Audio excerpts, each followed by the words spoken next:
Thank you for joining the U.S. Army Corps of Engineers Northwestern Division for today's Missouri River Basin Water Management and Emergency Operations Conference call. Today is March 22nd, 2019. Our leaders have asked that we continue to hold this call through the weekend. This call will take place on Saturday and Sunday at 3 p.m. Central Time.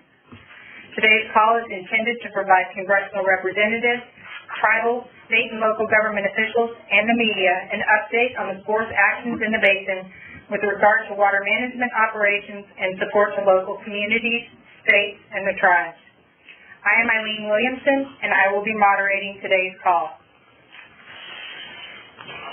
This call is being recorded and will be placed on the Defense Video and Imagery Distribution System at www.dvid.net/unit/USACE-NWD. Your participation acknowledges your consent to be recorded. We share this call and more information on our Facebook and Twitter sites at NWD-USACE. All lines have been placed on mute during this call. When we get to the question and answer period, to unmute your line to ask a question, press *6. Please be aware that the forced mute function does not work on all phones, so if I ask, please use your phone's own mute function to avoid interrupting the call. Do not place the call on hold. I want to clarify that Corps Emergency Operations Center lines are intended for emergency managers and levee partners. Members of the public should check 511 for road closures and 211 for other questions, as well as look to their county and local emergency managers for further guidance.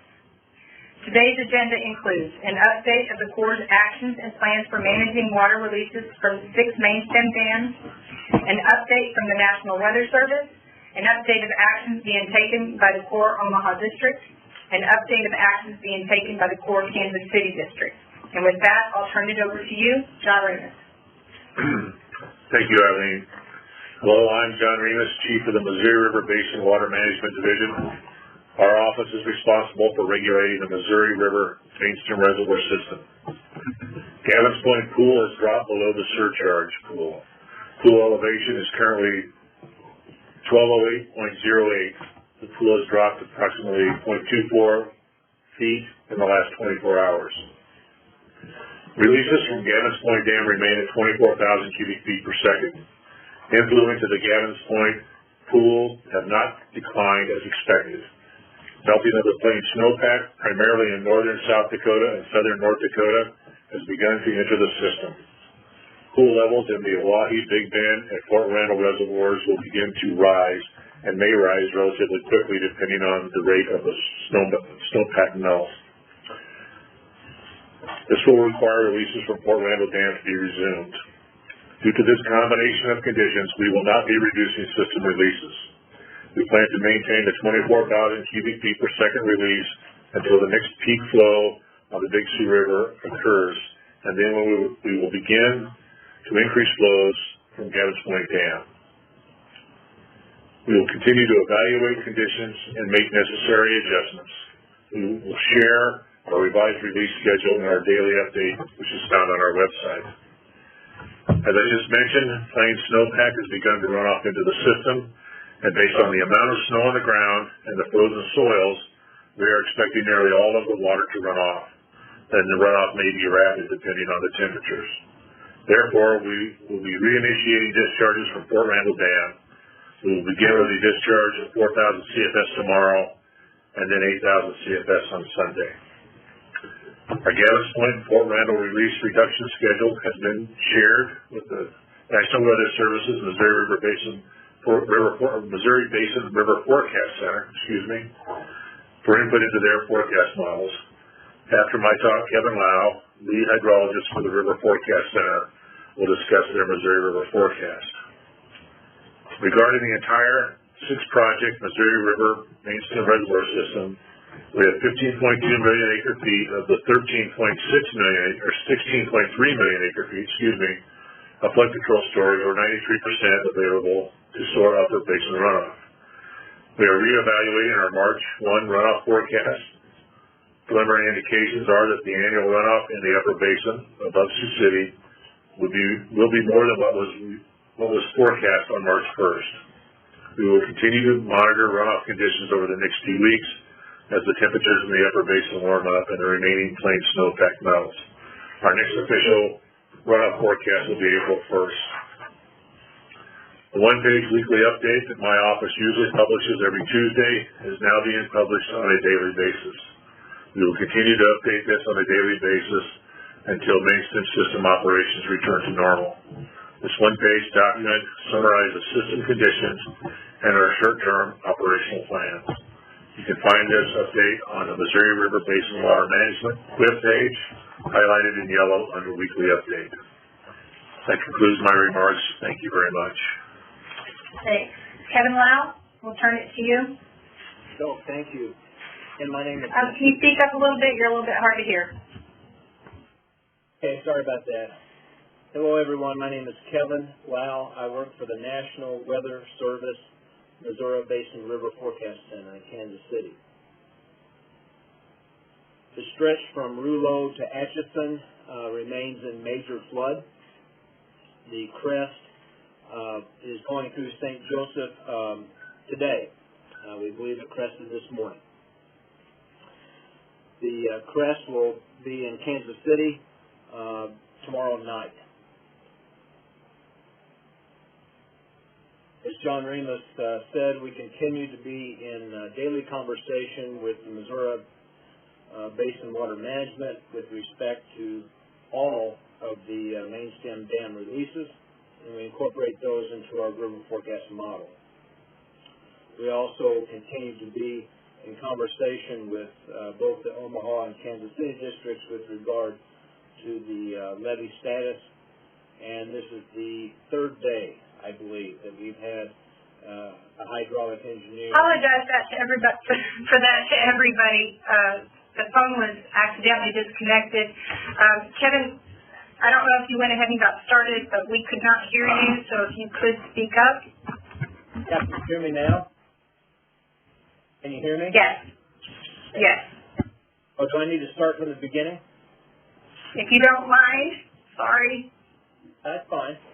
So, again, this is Kevin Lau with the National Weather Service Missouri Basin River Forecast Center in Kansas City. The reach from Rouleau to Atchison continues to be in major flood. The crest passed St. Joseph this morning, and we expect the crest to be in Kansas City tomorrow evening.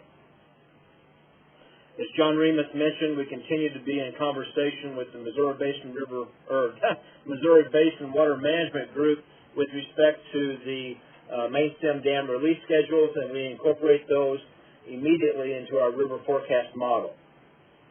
We maintain continual communication with both the Kansas City District and the Omaha District Corps of Engineers with regard to levee status. And this is the third day that we've had a hydraulic engineer with the Kansas City District embedded in our office to help us understand the relationship between the water leaving the river, going behind levees, and then back into the river. As we've been saying, the Big Sioux and James are expected to crest at their mouth later on next week.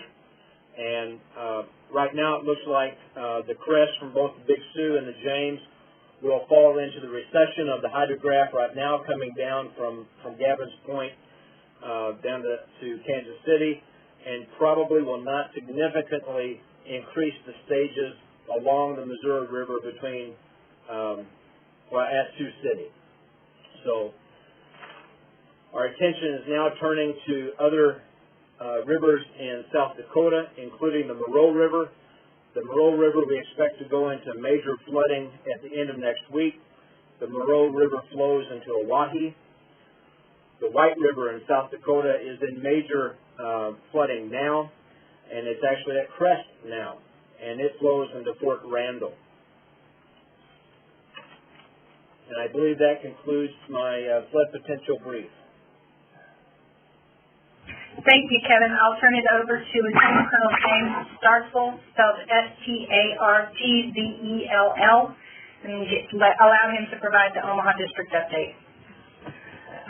Good afternoon. I'm Lieutenant Colonel James Starkville, Deputy Commander of the U.S. Army Corps of Engineers, Omaha District.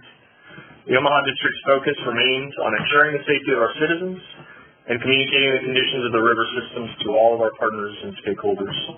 The Corps continues to provide flood-fight assistance to state, local, and tribal government agencies upon request. A risk of significant flooding exists due to the high plains snowpack in North Dakota and South Dakota, especially across eastern South Dakota and the unregulated James and Big Sioux River basins. I can't emphasize enough that residents should continue to monitor the situation and keep in close contact with their local and state emergency management organizations to stay updated on any evacuation plans and emergency conditions. Levee breaches can happen quickly or gradually and can occur when water overtops a levee and washes out a portion of the levee, and can also occur at lower water elevations as well. Warmer temperatures have started to melt the snowpack, with rises observed in area streams and rivers. Even warmer temperatures are possible into mid and late next week, which would result in additional and accelerated snowmelt. Late next week, a storm system is possible across the plains. However, the track and strength of the system can vary greatly, and we will continue to monitor this closely. Colonel Hudson and staff are scheduled to visit Pierce, South Dakota on Saturday to meet with state emergency management officials to discuss the flood forecast and USACE's ability to respond to state or tribal requests for assistance. And while in South Dakota, he's scheduled to stop in Sioux City and meet with the governor, and will provide a situational update about Omaha District's technical assistance in Sioux City and to discuss district capabilities for the upcoming spring and fall. The district is scheduled to mail levee rehab letters on Monday, the 25th of March, so the levee sponsors can begin the process of requesting repairs if needed. The levees must be active in the Public Law 8499 program to be eligible for this. This morning, work began on the Union Dike breach repair. The initial repair is to close the breach in the levee on the Platte River, and the breach is relatively small, is currently accessible to work crews, and brings significant impacts to public safety in the local area. And the work is expected to take about 6 days to complete. As you are aware, much of the levee system remains compromised due to the record inflows surpassing their design protection levels. As of today, there are 47 confirmed full or partial breaches at L611 to 614 south of Council Bluffs, Iowa, L601 south of Glenwood, Iowa, L594 near Fremont County, Iowa, L575 in Fremont County, Iowa, L550 in Atchison County, Missouri, L536 in Atchison County, Missouri, R613 in Sarpy County, Nebraska, R562 in Omaha County, Nebraska, Western Sarpy in Ashland, Nebraska, Clear Creek in Ashland, Nebraska, the Union Levee in Valley, Nebraska, and R573 in Otoe County, Nebraska. There are still 2 levees that remain over tops, and those are 611 to 614 and 550. Our planning teams are developing plans to assess the damage to the levees that are damaged and to begin the planning work on rehabilitation of those levees. As usual, the Omaha District remains ready to provide flood fight material to state, local, and tribal emergency management agencies. And the District's Emergency Operations Center's official hours are 7 a.m. to 7 p.m. However, the phones are monitored 24/7, and you'll always be able to reach someone at 402-995-2448. I will now be followed by a representative from the Kansas City District. Thank you, Lieutenant Colonel Starkville. Kansas City? This is Kansas City. Can everybody hear me? We've got you, thank you. Don't forget your name, please. Yeah, Roger. My first name is Rick. Last name is Wexelbaum. Common spelling, Weixelbaum. Good afternoon. I'm an emergency manager for the Kansas City District, U.S. Army Corps of Engineers here in Kansas City. Simply put, the district is here and will be here long after the flood waters recede to work towards returning the district's PL 8499 program levees to their pre-flood condition. We remain committed to providing world-class technical and direct assistance in southeast Nebraska Richardson County, Northeast Kansas, Doniphan, Atchison, and Leavenworth counties, and Northwest Missouri counties of Holt, Buchanan, and Platte. Our Emergency Operations Center remains activated to a Level 1 status, full activation. District EOC operating hours are 24 hours a day, 7 days a week. We can be reached by calling 816-426-6320. The crest has reached St. Joe. We currently have an aerial reconnaissance team in the air over St. Joe. River conditions are dangerous. Any water on the levee is a dangerous condition. Pay attention to local county and state emergency management officials. Please be safe and make personal and family decisions that are responsible when near floodwaters. In close coordination with the National Weather Service and the USGS, we anticipate the crest will impact Atchison and Leavenworth tomorrow and Kansas City as early as Sunday. We will continue to monitor conditions downstream from this reach as the water moves through the region. I'd like to provide a roll-up of our district's levee performance status. Non-federal levees that have overtopped and breached: Union Township, Missouri; Holt County 10, Missouri; Holt County 9, Missouri; and Rushville, Sugar Lake, Missouri. Non-federal levees that have only overtopped: Cannon, Missouri; Grape, Bowlin, Schwartz, Kansas; Bean Lake, Missouri; and Henry Pole, Kansas. Federal levees that have overtopped: MRLS 500R on the Kansas side. On a historical note, this is the first federal levee on the Missouri River to overtop since 1993 in the Kansas City District. We continue to project that an additional 3 non-fed levee systems and 1 federal levee system active in the PL 8499 program are at significant risk for overtopping. However, all currently continue to perform as designed. I want to make a correction to what I reported yesterday. Yesterday I indicated that the breakdown of Missouri and Kansas levees was 7 from Missouri and 2 from Kansas. The correct breakdown is 6 from Missouri and 3 from Kansas. Today we have 8 mobile liaison teams, 2 instrumentation teams, and 1 aerial reconnaissance team in the field providing technical assistance to levee owners and operators. 2 of the mobile liaison teams worked through the night last night at the federal levees vicinity Elwood, Kansas, and St. Joe, Missouri. The district has issued almost 500,000 sandbags to date. 3 of our automatic sand bin machines have deployed multiple times to multiple places within our district's footprint. We're fulfilling requests for PTO-driven gator pumps. We've issued about 1,300 foot of HESCOs. We're well equipped to provide direct and technical assistance. We have not yet met any unmet needs.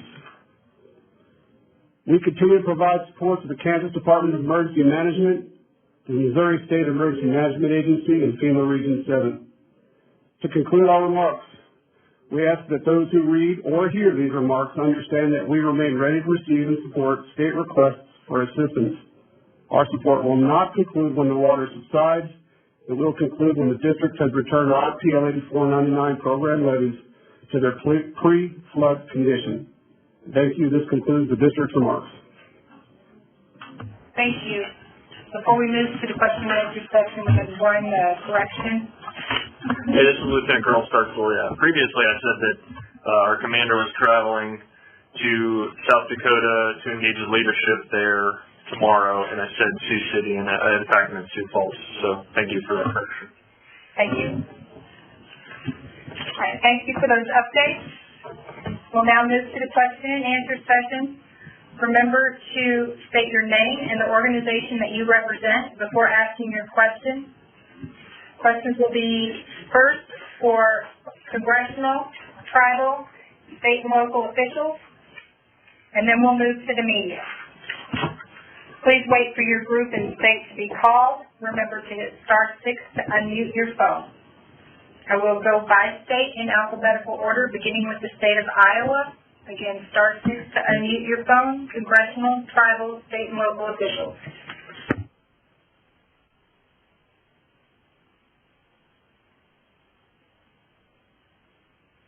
State of Kansas,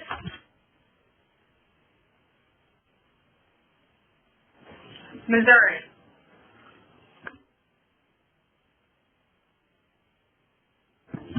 Montana.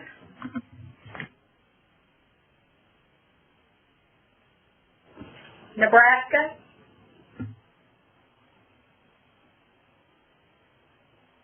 Again, star 6 to come off mute. North Dakota.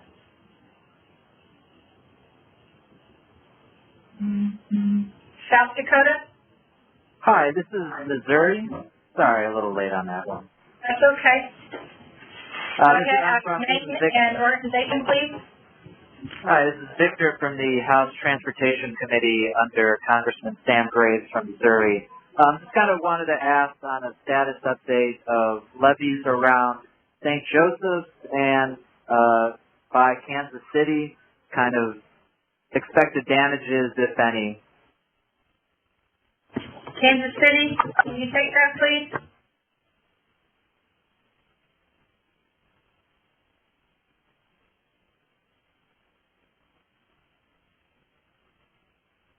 Kansas City, star 6 to come off mute or unmute your phone. Can you hear me? Yes. Okay, the question was about anticipated damages in the St. Joe and Kansas City area on levees, correct?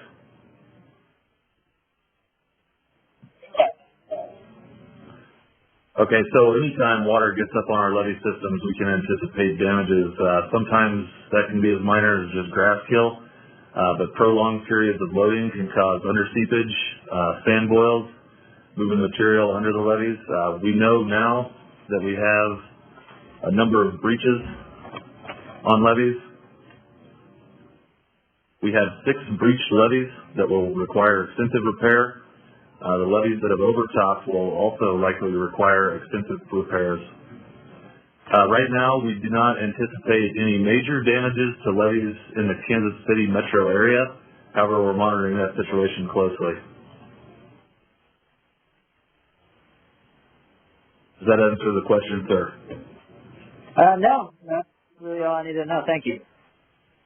Yes, sir. All right, thank you. All right, back to congressional, tribal, state, local officials. We were at the state of South Dakota. Star 6 to unmute your phone.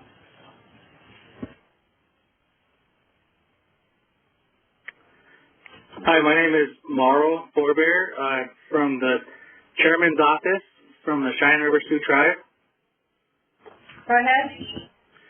And we just want to know if there's any kind of report for the Cheyenne River.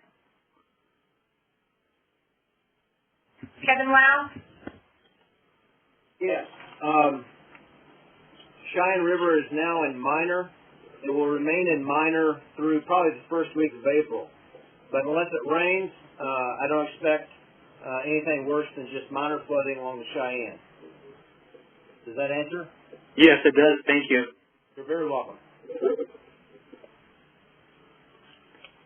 Any other questions from congressional, state, tribal officials, local officials? That includes the state of Wyoming, by the way.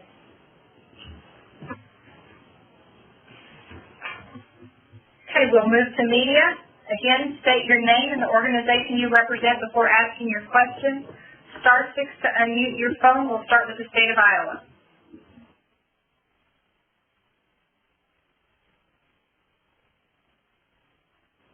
Moving to Kansas.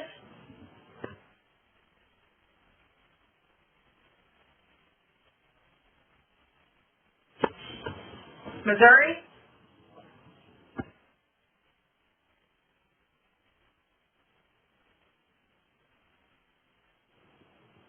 Again, star 6 to unmute your phone. State of Montana.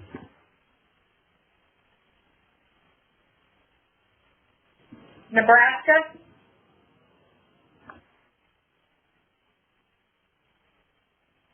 Hello, this is Julie Anderson. I'm a reporter for the Omaha World Herald in Omaha. Sorry, I do have an a question that might seem annoying right now in the middle of this, but I thought maybe you folks would know off the top of your heads.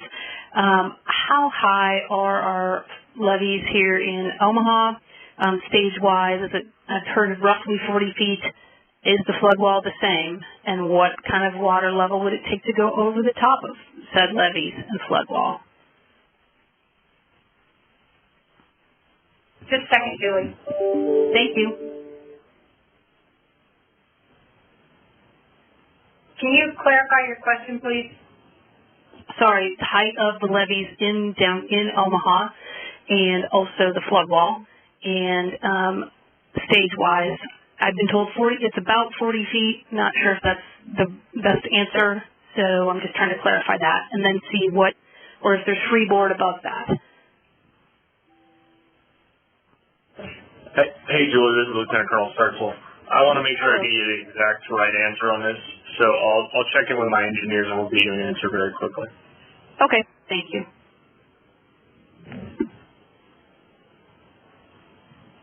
Any other questions from the state of Nebraska?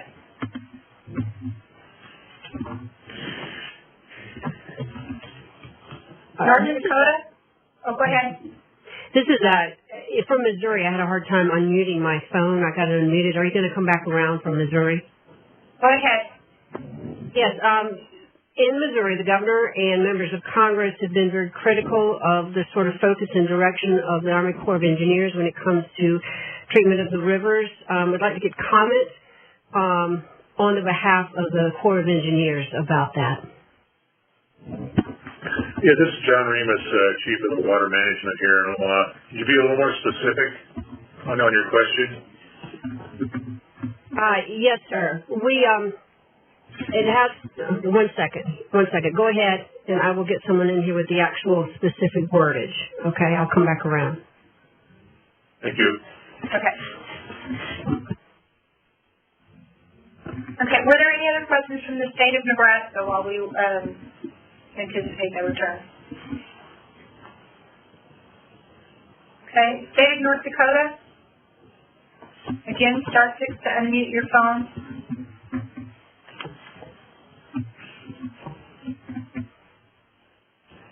South Dakota? Give you a second to unmute your phone just in case, and then also allow her a chance to return. Any questions from Iowa, Kansas, Missouri, Montana, Nebraska, North Dakota, South Dakota?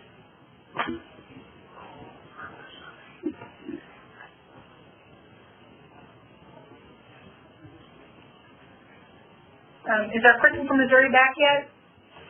Yes, we're getting the actual language. I'm sorry for the delay. That's okay. Could you restate your name and the organization that you represent, please? Absolutely. This is Ashley Bird, Missouri Net Radio Network. Thank you. And what Parsons said, I think there's a long history with the state not being really happy with the Corps of Engineers, how they conduct this thing, how they're doing these levees, and how they're actually using the waterways in our state. That also is also mimicked by Sam Graves, having to do with, I guess, the disparity between farmland and other transportation. Does that help at all? Well, this is John Remus, Chief of the Water Management. I'll talk a little bit about the reservoir operations. We are authorized for 8 project purposes. Flood control is one of those, navigation is one, and then there's water supply, recreation, fish and wildlife, irrigation, water quality, and water supply. Our master manual calls for balancing those, but that doesn't mean we give equal weight to those. In situations where we have high runoff or an event like this, flood control is really all we operate for. And in fact, on the main stem dams, we have done no operations for anything but flood control since the March 15th of 2018. The issue may be that as you get further and further away from Gavin's Point Dam, which is our lowest control point, our ability to affect flooding diminishes. Situations like this where you're having a very, very large flow come off of a tributary like the Platte River, our ability to affect that is almost nothing because of just the quantity of water and the distance away from the dam. So that's from a water management point of view, a little background on that. The other thing that has been in a number of people have asked is, why didn't we use the storage that we have available to prevent this flooding from upstream? And the situation there is that this water originated primarily in the Niobrara River Basin, which comes into the system below 99+% of our storage availability. So we really had no storage available to handle this particular flood out of the Niobrara River. It just isn't the system isn't designed for that type of an event. Have you been able to talk to Governor Parson at all about this? I know he addressed this, but he said he's not spoken yet with someone from the Corps. I have not spoken with him. I don't know whether the Kansas City District or the Omaha District have had any conversations with Governor Parsons or any other staff at the state of Missouri concerning this particular comments. Thank you. One additional thing I do want to mention so that you understand, we did stop all the flow from the upper basin into Gavin's Point. We have had Fort Randall, which is the next upstream project, on zero for several days in the last week. So. Okay, good. Thank you very much. Okay, moving to state of Wyoming. Any questions from the media? Last call for any of our specific state media representatives. National press. Again, star 6 to unmute your phone. Yeah, hi, this is Steve Gorman from Reuters. Can you hear me? Yes, we've got you. Thank you, Steve. Yeah, hi. I wonder if can somebody give us maybe this has been said asked and answered before, but a kind of a historical perspective on our context for how severe this flood event on the Missouri River has been, maybe in relation to other flood events on the Missouri River watershed in recent decades. I don't know if that kind of analysis has been done by either the Weather Service or the Army Corps, but can anybody put that in that kind of context for us? Kevin Lau, can you please address that? I will try. So we have broken 3 records, I believe, stage records on the Missouri River. Missouri River at Plattsmouth this event was higher in stage at Plattsmouth, at Nebraska City, and at Brownville. So those 3 locations per river achieved their highest stage in history. That's really about all I can say about this event at the moment. We are still in the middle of it, so we really haven't had time to analyze it and put it into context. Right. Okay. Well, I appreciate it. Right now, This is John. I would just like to add on to that. We haven't done a full engineering analysis of the inflows into the Gavin's Point Reservoir pool from the Niobrara River Basin and other smaller watersheds in that area. But we know that this is the largest inflow and the largest volume of water we've gotten into that particular pool in a single event since our record keeping started. So it is from both a peak flow as well as a volume of water into that particular reservoir. It is as much as we've seen in a single event since we've been keeping records. And how long is records keeping going back to? About 120 years. Wow. Okay. All right, and then one other question, just in terms of what we're seeing today, you say the crest of the flood has reached St. Joseph as of this morning, or today, or it's there now. Would you characterize the flooding that's happening there now as minor, major, moderate? I mean, I don't know how you classify. Kevin Lau? Yeah, this is Kevin Lau again with the National Weather Service. It is specified as major. Okay. All right. Thank you very much. I appreciate it. You're very welcome. Okay, any other national press? Any final questions before we adjourn? We will hold another update tomorrow at 3 p.m. Central Time. Same phone number, same access code, no password required. We appreciate your participation today, and we'll talk to you tomorrow. Thank you.